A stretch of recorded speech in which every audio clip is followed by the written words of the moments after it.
जो जागृत अवस्था को छोड़ करके जो वृत्ति के आवेग में व्यक्ति कर रहा है वो सब कृत्रिम जीवन के अंतर्गत ही आएगा। सब कृत्रिम, सब कृत्रिम है। आप अपने सुबह से मंजन करने से लेकर के रात में सोने जाने तक एनालिसिस करिए। आप देखेंगे हम 90-95% काम, 95% बता रहे हैं, काम अनावश्यक करते हैं, कोई जरूरत नहीं कर रहे। रोज चाय पीते हैं तो चाय पी लेते हैं, रोज समोसा खाते हैं तो समोसा खा लेते हैं, रोज मॉर्निंग वॉक करने जाते हैं तो चले जाते हैं, रोज किताब पढ़ते हैं तो पढ़ लेते हैं। तो ये सब क्या है? ये सब वृत्ति का आवेग। आपने अपने माइंड को एक निश्चित क्रम में व्यवस्थित कर रखा है। दिमाग निर्देश देता है, आप कर देते हैं। आप उससे ये नहीं पूछते कि क्यों पी लें भाई चाय। और जैसे ही आपके मन में चाय की तलब उठे और अगर आप उससे ये पूछे क्यों पी लें चाय, 2 मिनट के चिंतन के बाद चाय की तलब खत्म हो जाए। प्रयोग करके देखिए। क्या है भगवान शिव का निर्देश? क्या है कि तुम मुझे तब तक नहीं पा सकते जब तक तुम माया क्षेत्र से मुक्त नहीं हो। और माया क्षेत्र से मुक्त कब होगे? जब तुम जागृत अवस्था में कामना और वासना को भोगोगे।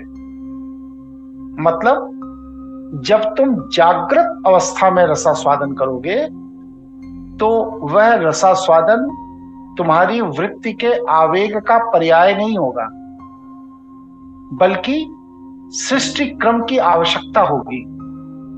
और सृष्टि क्रम की आवश्यकता में एक बार कर्तव्य निर्वहन कर लेने के बाद फिर तुम्हें वह इच्छा पैदा ही नहीं होगी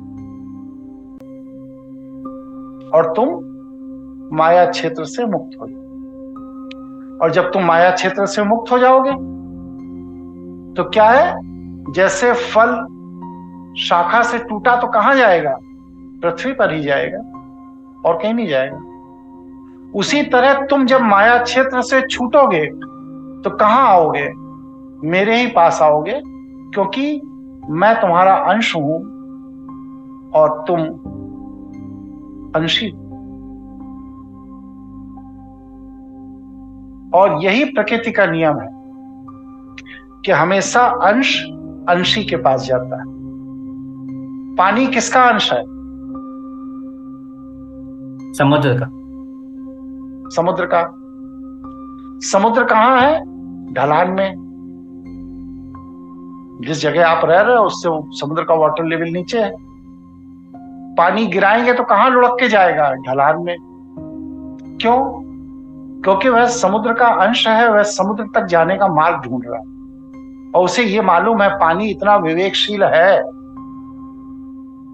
कि मैं जिस जगह आ गया हूं इससे ढलान, इससे नीचे की तरफ ही हमारा अंशी रहता है, इसलिए वह नीचे की तरफ ही जाएगा। मार्ग कोई भी चुने, जाएगा नीचे की तरफ। इसी तरह अग्नि किसका अंश है? सूर्य का, ब्रह्मांडीय ऊर्जा का। तो दिया जलाएंगे तो उसकी लौ कहां जाएगी? ऊपर की तरफ, क्योंकि ब्रह्मांड ऊपर है।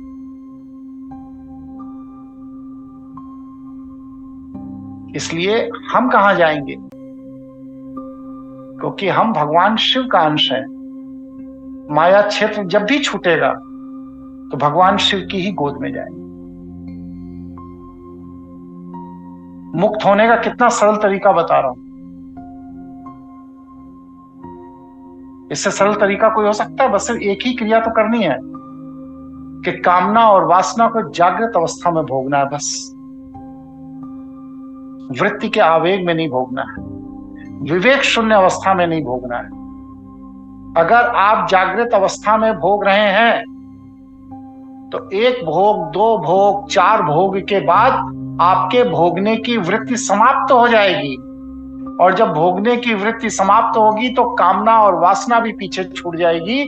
और जब कामना वासना पीछे छूट जाएगी तो आप इस माया रूपी लता से उसी तरह अलग हो जाएंगे जैसे एक पका हुआ फल लता को छोड़ देता है।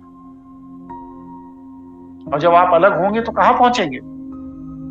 अपने अंशी के पास पहुंचेंगे, क्योंकि आप उसी का अंश हैं।